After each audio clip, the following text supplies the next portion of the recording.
Indonesia itu ekonominya naik itu bukan gara-gara pabrik yang semakin bagus, bukan gara-gara soal investasi yang semakin diterima, bukan gara-gara tenaga kerja di Indonesia menghasilkan produktivitas yang lebih tinggi, bukan.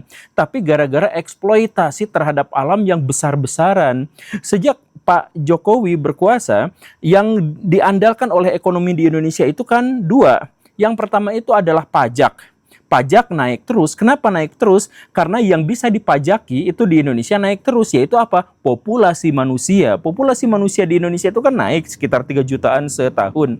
Ya wajar kalau misalkan nanti wajib pajaknya juga naik sekian persen per tahun gitu kan. Itu yang pertama. Kemudian yang kedua, yang menghasilkan pertumbuhan ekonomi di atas 5% per tahun itu adalah karena kita membabat hutan-hutan kita untuk diubah menjadi tambang batu bara, tambang nikel untuk hilirisasi, dan yang kemudian untuk sawit.